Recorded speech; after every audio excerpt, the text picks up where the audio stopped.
Once again, I come at you quickly losing the light in a slightly frenetic, in a slightly frazzled state. Nevertheless, we're pushing on. I'm in the eye of the hurricane. I don't know. I am deep in the whirlwind of holiday frenzy. And for whatever reason, no, it's definitely because somehow I found myself home alone for a short time.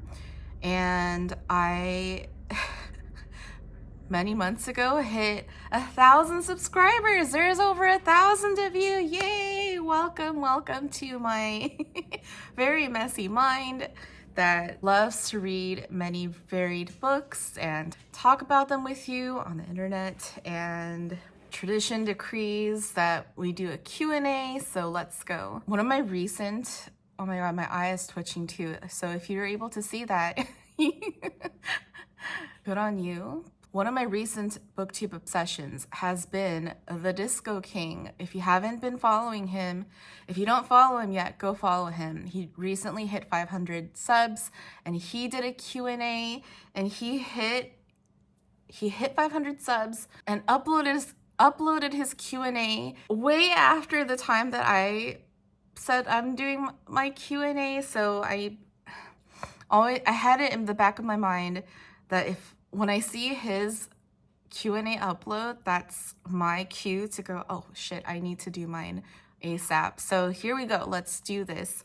Oh, and go follow the Disco King. So first of all, I want to apologize. Thank you very much. I had a lot of questions. Like when I put the Q&A out there, I really thought that I wouldn't get this many questions, and I was excited about getting this many questions. And then as soon as I started reading the questions, I was like, oh shit, these are some good questions that I need to really think about. And I think that was part of the reason why I kind of hesitated and kind of put it off, because I really wanted to give good answers, like thoughtful responses to them. And I did for the most part. Like there are some that I'm still like, I still don't have a good answer for. So let's just get into it. Hi, my name is Yena. I am a modern ajumma. We hit 1K, baby. You ask me questions, I'm here to answer them. Get yourself your bevy. I'm drinking my tea that has long since turned cold. And before you ask me what kind of tea this is, I have this enormous tin of English tea. What is this called? Yeah, English teas. Breakfast, fine breakfast tea. It is in this beautiful aqua teal tin of 240 bags. So more than likely, if I'm drinking tea, it's this guy. I found him at Costco. He's handsome, he's cute, he's tasty. So a lot of the questions are bookish, and I'll just jump right into them first, and then kind of taper towards more non-bookish questions at the end. So the first question, what book has influenced me the most? And even this one, I'm like, what book was that? What book has influenced me the most? So after like many months of thinking about this, just the immediate answer that comes to mind has to be the Neapolitan quartet. I gag for that book. I read the Neapolitan novel, I want to say during the summer of 2021. It was amazing. It was wonderful. It's one of those books that I wish I could read again for the first time. And when I was reading it and making my monthly wrap-up videos at the time, I told myself, and I don't even think I told you in my videos, that I read this, but I will do like its own video of its own. And then I just never did that. I don't know why I did that. I just wasn't thinking at the time. But ever since, I just could not stop thinking about it. I still think about it on a daily basis. Elena, Leela, was his name Nino? Yeah, I probably like blocked his name out of my mind, but they still live with me to this day. I love them so much. I carry them with me in my heart. They took the book world by storm when they first came out. Like everyone was raving about them, and you know, like sometimes like my personality tends to disregard all of that and think I could never possibly like such a thing if everyone else likes them too. And I don't know what did it for me, but I just started reading them. I love them too. I will not ever shut up about them. And why will I not? It's just not only the book, but the writing of it, the way that it speaks on women's lives and motherhood and female friendship and the power of where you're from and your family. Oh, it's maybe this is why I wasn't able to make a video about them, because even to this day, I'm still struggling to find the words and encapsulate what that book is about and means to me. So, oh my God, I'm just one question in and I'm already at 10 minutes. So yeah, the book that influenced me the most, the Neapolitan Quartet. What are my 5 desert island books and movies? Ooh. See what I mean? These are hard questions, and I do not ask the hard questions here. 5 desert island books. Definitely the Neapolitan Quartet, and the 4 of them count as one. I'm sorry, they're considered one book. It's one story. For logistical sake, split up into 4. So the Neapolitan Quartet. I'm gonna stick with my everlasting love of Little Women by Louisa May Alcott. I'm going to say I have to pick a Tolstoy's. I'm just gonna say War and Peace. Or if there's like a, you know, like an omnibus of everything that Leo Tolstoy's ever written, maybe that. That would be a great option. 2 more slots. I want to say something written by Elizabeth Strout. So I'll say the Lucy Barton. I'm treating so much the Lucy Barton quartet, which are technically 4 separate books, and they're not really considered all one story. But I'm going to say the Lucy Barton quartet because I also feel, I've said this before in that review, but I felt like Elizabeth Strout could almost be like an Anglo-Saxon version of Elena Ferrante. So,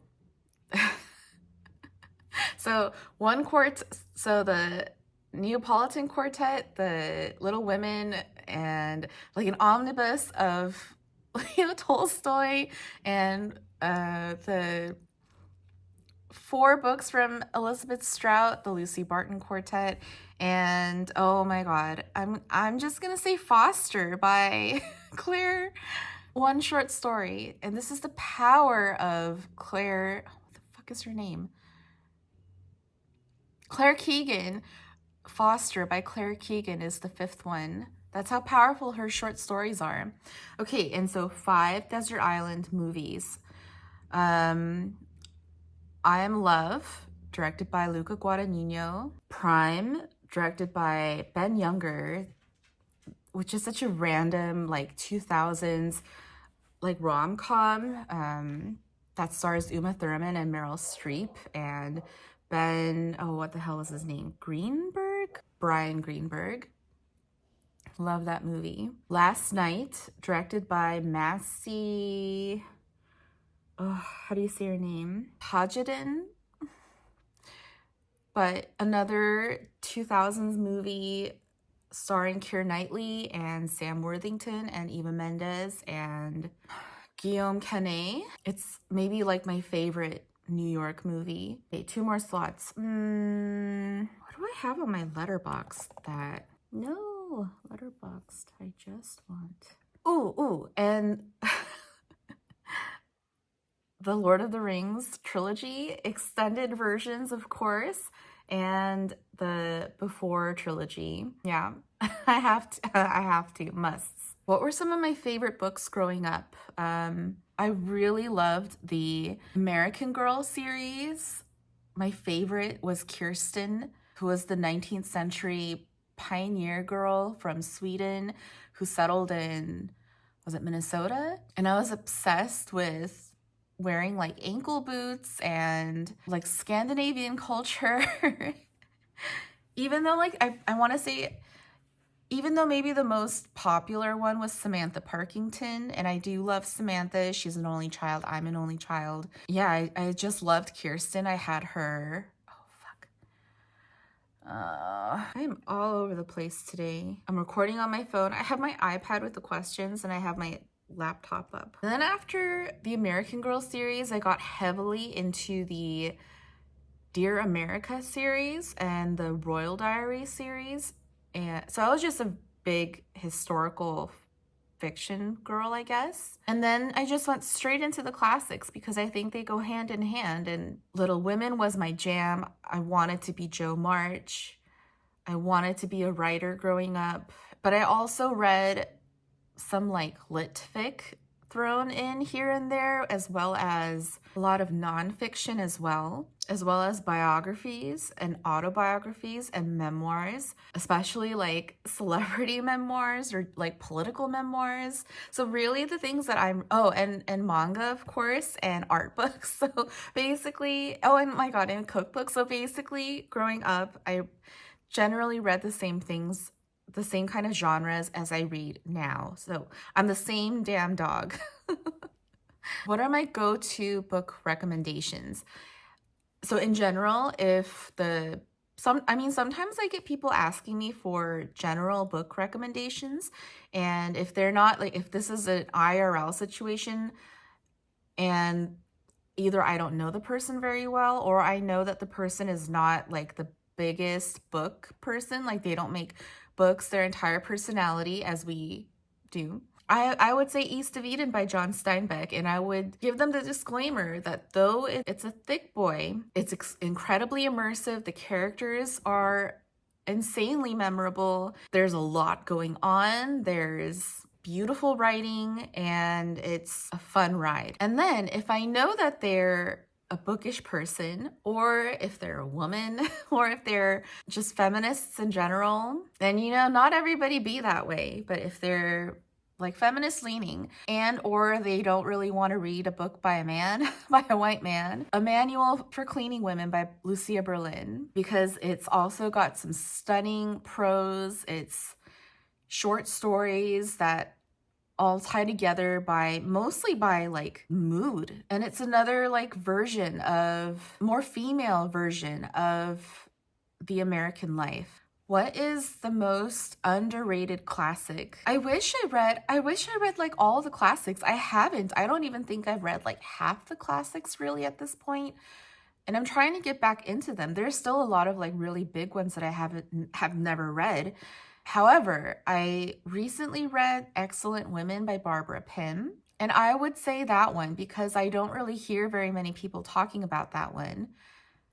Barbara Pym is a treasure. Her writing is so droll and sharp, and I love Mildred Lathbury. I love that story so much. If you haven't heard of Barbara Pym, if you haven't heard of Excellent Women, I'm sorry, but it's worth adding to your ever-growing TBRs, and I hope you don't regret it.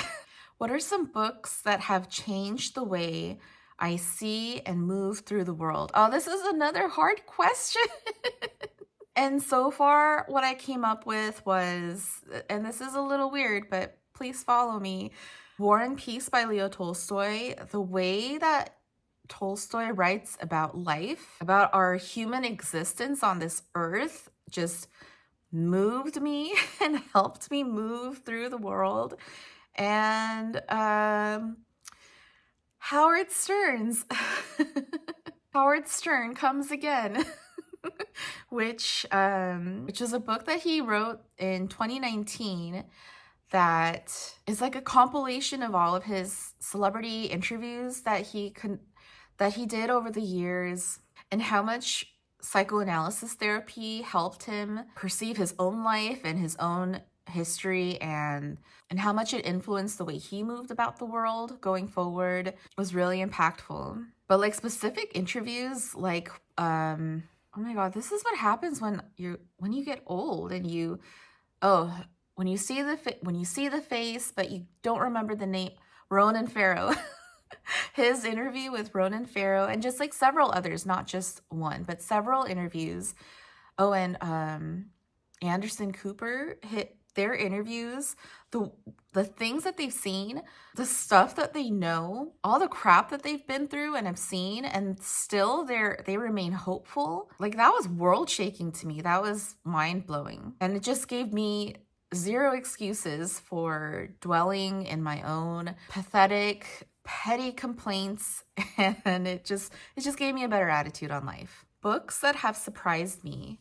A lot of books. I mean, I wish I could think of the book that most surprised me, but just off the top of my head, this year, like in January, I read, oh my God, what is the title? Oh, I Love You. Oh my God, Claire Vaye Watkins. I love you, but I've chosen darkness by Claire Vaye Watkins.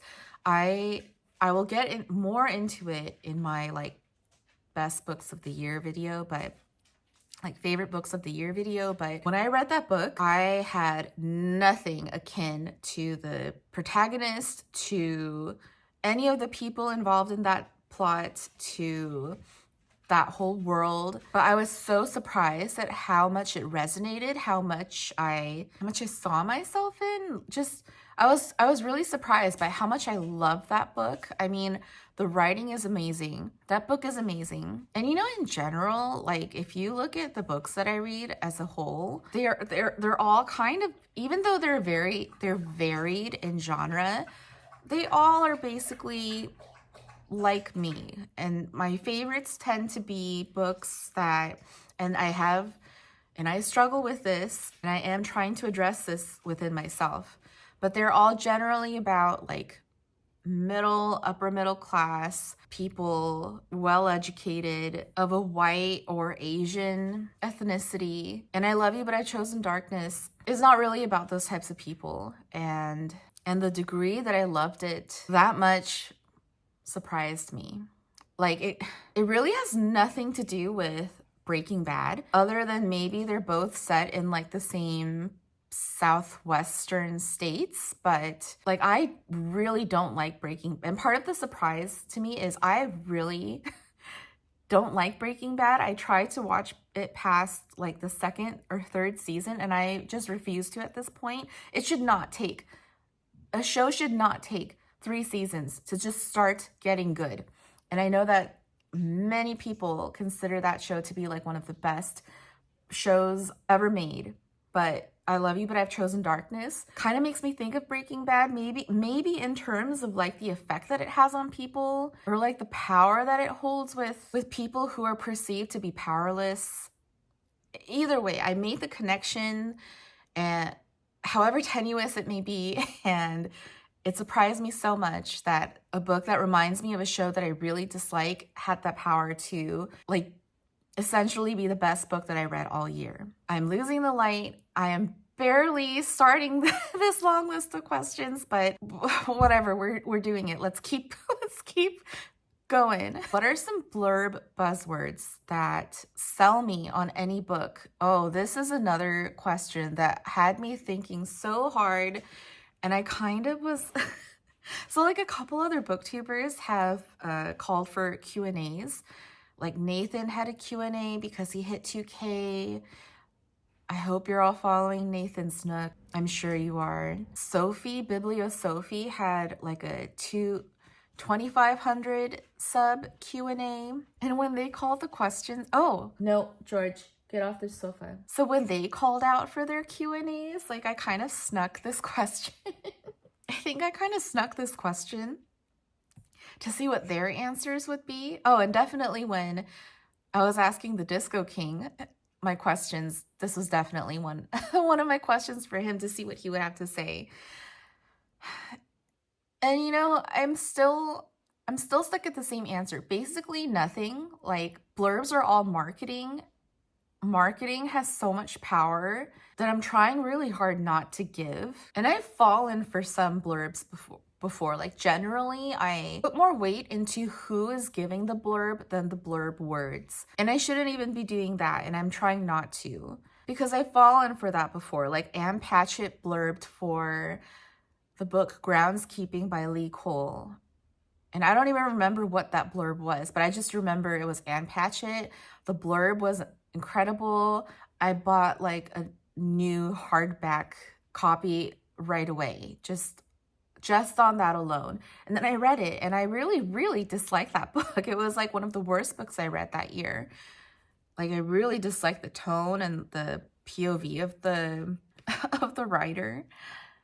So in general, when I'm purchasing books, I'm, for better or worse, I'm seeing who the writer is. Like I have a handful of writers that are just go-to immediate pre-orders for their new books. And other than that, I'll try to support Asian and Asian American debut writers especially. But in general, like book prizes, like I'm still not paying any attention whatsoever to like the Booker Prize. Even for backlist books, if they have like the book prizes on the cover, that's not generally something that I'll consider. And it's really just more and more so the more booktube that I watch, honing my taste, getting a sense of the writers that I love and seeing what they love and who they recommend. And same thing with booktubers, who they recommend. And that, I'm sorry if you're a marketer and you're watching this,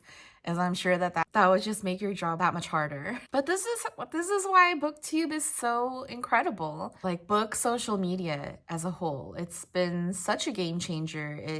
It's made even the whole book finding matter so much more. Oh, what is a good movie/book combination recommendation? So I don't want to be too like, I didn't want to take this into like the literary adaptation route. For example, like nothing is just gonna beat Emma by Jane Austen with Clueless. That's just such a perfect contemporary adaptation of a classic 19th century novel.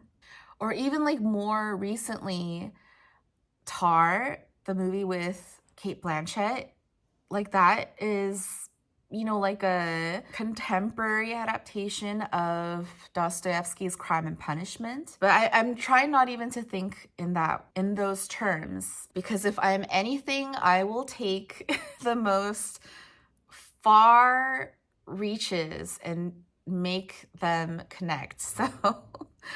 So I did think of Crying in H Mart, the very famous memoir by Michelle Zauner, with the recent film After Sun, which is directed by Charlotte Wells, because they're both about girls reflecting who they lost and can never know what is missing, just that something is missing. Like Michelle Zauner grieves for her mother who passed when she was very young. And After Sun, it's all about this one woman who is thinking about her father during the time they spent together on a summer vacation when she was a young girl, and it's assumed that she loses him shortly thereafter. And they're both really about kind of mourning that sense of growing up without getting to know who your parents were as people, not just parents. I kind of missed that point about Crying in H Mart because, and again, this is with marketing, that book was marketed, I mean, at least to me, since I do shop at H Mart very regularly and I see, like clips of Michelle Zauner promoting her book and like cooking at the same, like that book was marketed to me as like a food book, and really it's not.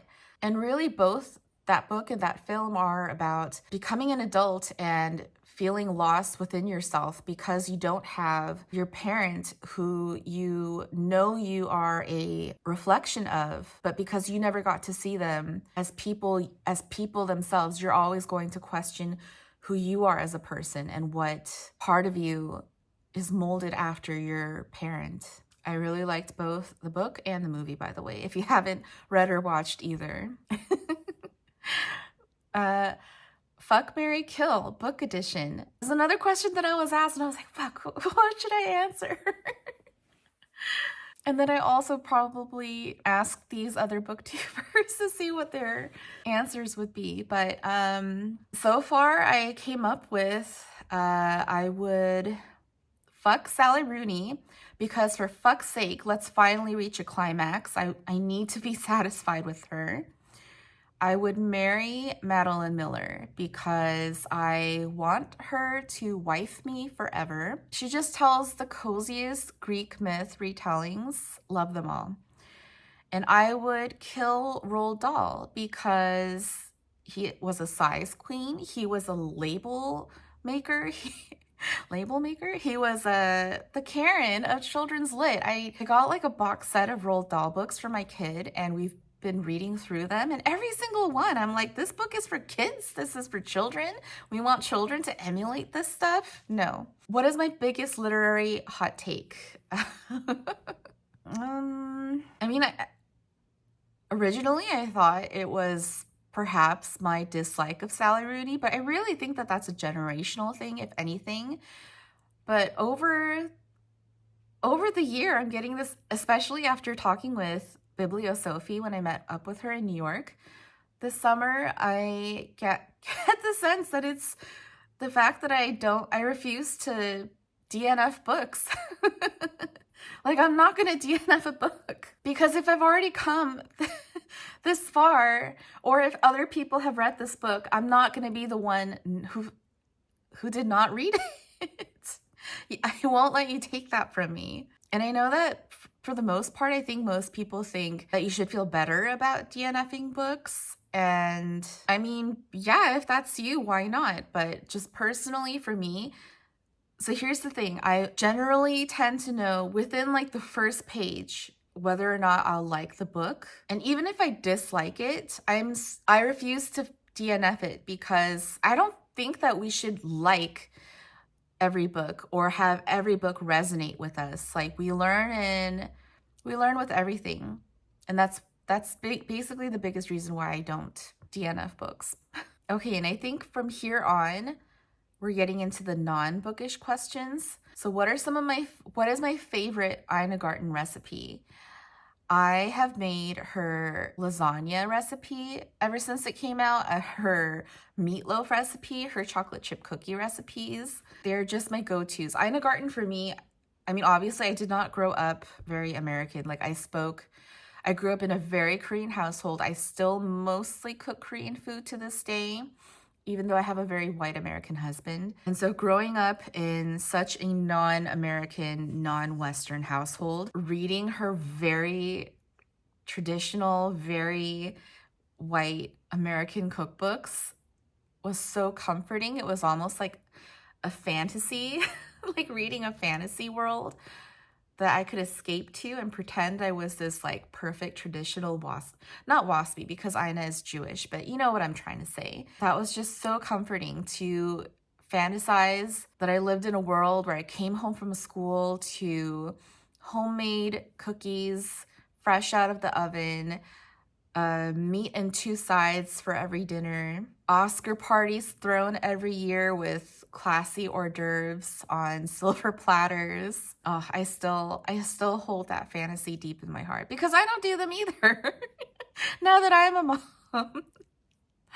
Oh, what is a food and snack pairing with a recent favorite read? First of all, caffeine. Caffeine is a must. And lately I've been drinking more tea than coffee. So definitely a pot of black tea. And usually that tends to mean it's gotta be paired with the sweet. So I recently have been reading, I recently have been reading A Certain Hunger by Chelsea, what the fuck is her name? G. Summers, that I'm technically buddy reading with Nathan at Nathan's Nook right now. And that book is just such pure trash. So I've been drinking tea just because I like tea. And I've been eating and because it's the holidays right now too, we have like very snacky like cookies, and my neighbor makes this like incredible Christmas crack. It's, oh, I still have some. Yes, A Certain Hunger by Chelsea G. Summers. I am not even that far into this book, but look how much of this Christmas crack that I've eaten so far. No, none for you, George, sorry. But it's basically like Chex Mix with slivered almonds and coconut, shredded coconut, and pretzels, and it's all like tied together by something sweet but not too sweet. Maybe it's like marshmallow or like white chocolate. So that's been amazing. And then I also got these milk, what is it called? Milk Bar Crunchies cinnamon toast cookies, which are so good. I'm forcing myself not to eat this entire bag. So junky book, junky food. And I'm not finding the book particularly great, but it is fun to read while eating all this junky food. And this is what I mean. Just because it's not a great book doesn't mean that you can't have fun with it. And again, like I don't know when I started this book, but I'm obviously not very motivated to, read very quickly. And perhaps if I wasn't on BookTube, I would DNF this, because the biggest reason that's compelling me to finish is because Nathan said he'd already finished this, and I am not gonna let him down in our buddy read. I refuse to not read a book that I first of all bought with my hard-earned money, that I suggested that we buddy read this together. So my sheer stubbornness is what's keeping me from DNFing this book. Lost the light, what are you gonna do? Any other passions besides books and reading? I do love to watch quite a lot of beauty YouTube, unfortunately, which, though I abhor that space, but I do love beauty products, and I want to keep up with what's new. So I do watch several beauty YouTubers. My favorite right now has been Sophia Sees Beauty. Yeah, I hate the constant consumerism of beauty YouTube that I've been watching since 2010, basically ever since YouTube got big. And I wanted to have a beauty YouTube channel of my own, except I didn't want to participate in that space and constantly buy things that will just become trash that I didn't really want to begin with. And just also at the time, I was still a little uncomfortable with the idea of exposing myself to the world, but like really in that nature, like in that beauty YouTube vein, which is why when I discovered BookTube, just the stars aligned. It was 2020. I discovered BookTube in 2020, and like a lot of us, we were all in lockdown, we were reading more, people started BookTube channels, and I started watching them, and like I felt like I found my place and my people, and I felt more comfortable talking to the internet about something like books as opposed to like lipstick. Speaking of, what are some of my favorite lipsticks? I tend to go for like, oh, and it sucks that I lost the light now. Like you could see it so much better in daylight, but I tend to gravitate more towards these like bright pink reddish colors. Maybe I will record something in the morning in daylight and insert it. Yes, that sounds like a good idea, but I generally tend to go for bright rosy pink, red, coral lipsticks. And over the years, I've tried many different brands, many different formulas of lipstick, and at this point in time, just my favorite ones are the luxury and some of the priciest lipsticks on the market. But I must say that my favorite lipstick brands are from Lisa Eldridge and Dries Van Noten and Hermes. Oh, and what are my all-time favorite perfumes? Again, I'll insert a clip during the daylight, but I have a lot of perfume. I love fragrance. I used to work in fragrance I used to work at a Joe Malone counter at a Nordstrom, and I had the scent memory of every single Joe Malone fragrance at the time. And even now, I'll smell something and I'll be like, that is English Parent Freesia mixed with wood sage and sea salt. But my daily go-to perfume is Roses de Chloe, and I do like the floral. Hello, you can come in, don't worry. The floral rosy perfumes. Who are my fashion icons? Crap, this is one of the questions that I have been thinking about but haven't really like come up with a solid answer to, because really it's not like a celebrity or like a stylist or even like an influencer. When I think of the fashion that influences me, I'm really thinking of lifestyle and like a more holistic approach to fashion. So I guess the most straightforward and obvious answer would be Katie Merchant, who is like an art director, I guess she is a stylist, you would say, and an influencer. But she speaks to fashion, food, films, books, music, art. And she was actually one of the first book influencers that I would just immediately purchase if she talked about a book. Even when they're like old books, I would try to find them, like on eBay or thrift books. And like if any of our film choices aligned, and sometimes it has, I would just immediately feel so good about myself. What is my favorite cake? Like a traditional like Asian triple berry cake. Oh, now that I say the word triple berry, that does make me think of Sweet Lady Jane's triple berry cake, which is very good. But generally like the vanilla cake, like a soft vanilla sponge with fresh fruits with like a whipped cream instead of buttercream frosting. What is my go-to hangover meal?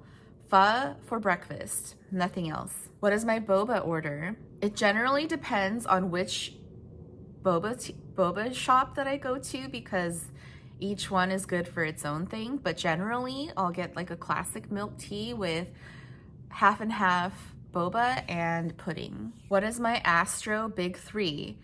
I am a Libra and my other two are both Cancer. So in other words, I guess I'm a big softie, or just a big mom. Like a big loving mom. What is my favorite movie of all time? It is neck and neck, the Lord of the Rings trilogy and the Before trilogy. What is my ideal day? It's sad to say, but as of right now, it is a day spent entirely alone with the freedom to do whatever the hell I want. but only with the security of knowing that the next day will be like any other day with my family and loved ones. Ooh, what is an ideal way to celebrate a Libra birthday? There would have to be a lot of cake, a lot of sweets. Champagne would be nice. Some luxury goods thrown in there. A fancy dinner. We're talking seafood and steak. What is a perfect day? An ideal day? What am I doing? What am I eating? What am I wearing?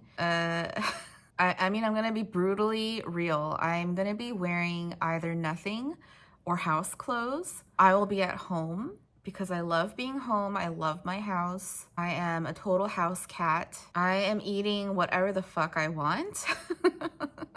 But yeah, in general, I'll probably be like eating stuff, probably eating ramen with like meat and vegetables in it to make it more hearty. I'll be reading something and I'll be watching something. And ideally, I will be crying at the end of it. How many books do I own? So when I saw that question, I said, fuck, first of all. And then I proceeded to count all of the books, like on this tiny Post-it. I don't know what I was thinking, but I counted all of the books that I own. And even since I counted this, I've continued to purchase more. So I think my final count is I own 1,370 books. Is that a lot? Yeah, I own I own basically 1,300 books, 1,400 books. And I also counted how many of them that I've read. And I read basically half of them. I've read 715 books of the 1,400 that I own. I think that was like the one question that I got that really shook me to my core and terrified me to upload this video, because before that, I did not know that number, and now I do. And I will just have to move on and continue life. Do my family members share my love of reading? No. My kid hates reading, hates books. And when he finally deigns to read a book, it has to be nonfiction. He really dislikes all the fiction that I push on him, and he'll turn the page and see just like an entire page full of words with no pictures and just give like the biggest sigh. My husband does like to read. He used to read a lot more than he does now, but now he just has like a lower mental capacity for reading, and I've tried to get him back on it to little success, but he does have like his favorite personal books that he holds near and dear. But otherwise, yeah, not really, not so much. Oh, but my mom has always loved reading. Same with my husband. She doesn't really read as much as she used to. And it makes me wonder, like, when I get older or just get busier, am I gonna stop feeling this way about books? Obviously, at the moment, I would say no, but you never know. Like, one of the great things about having, first of all, a close relationship to a parent, and second, having a parent near to you geographically, is you can see all the phases in their lives, and it's almost like looking into your future, and you see, you get a glimpse of like what you're probably going to be like, what you might be like. So I do wonder if this is merely a phase in my life. And I'm going to think back like, hey, remember the time when I owned 1,400 books? And last question, what is something I'm really excited for with my channel? And something that scares me. So that's a great segue. As I've been every year, I've been really excited just to see the development of my reading, to see where my reading goes. Like, it basically started with just, how much can I read this year? What am I reading this year? Like, what are the variations of genres that I got to this year? And like with anything, I don't want to keep remaining the same. Like, I'm hoping for growth. I want improvement. I want a positive development. So I do see those like read around the world challenges, and like Scott from Gunpowder Fiction and Plot. I think this year he started Stray September, which is trying to read Australian books during the month of September, and in particular like fitting in some Aboriginal Australian writers in there. So things like that, I'm very interested. I'm also a little scared because that is, not just out of my comfort zone, but as you can see, I have a huge physical unread TBR on my shelves as it is, and I do want to get to all of them. So that puts that pressure on me of how much can I read in 1 year? How much can I tick off per year from my physical shelves? So I'm simultaneously bogged by that pressure to read more things that are new to me, as well as the things that I already own and genuinely want to get to. And I mean, just do the math. I mean, this year, I think so far I'm at like 150 something books read. And so by the end of the year, I don't know, like I'll be like around 160. But I mean, I don't know how long I can sustain that pace and not lose my mind. And I feel like I'm only going to get busier and have less time for books going forward. So I think I'm just probably going to keep struggling with that and try to find the balance in between that. And if these past several videos that I've uploaded are any indicators, finding the time to make these videos and get them uploaded will forever present themselves to be a challenge. So I really hope that I get a hold of myself, I get a grip on myself, I practice better time management, and I'm able to continue with BookTube as often as I possibly can. I have no idea how long this video is gonna be, but thank you so much for these questions. I mean, this was fun. It was also a lot of hard thinking on my part. Oh my God. Like, how pathetic is that? That to answer questions about myself, what's in my own brain, I'm finding so challenging. Nevertheless, thank you all so much for watching, for asking me these really great questions. I hope you found the answers fun. And you will see me very soon in like another Vlogmas video, a December wrap-up, a favorites of 2023 video. Yes, thank you for watching. See you next time.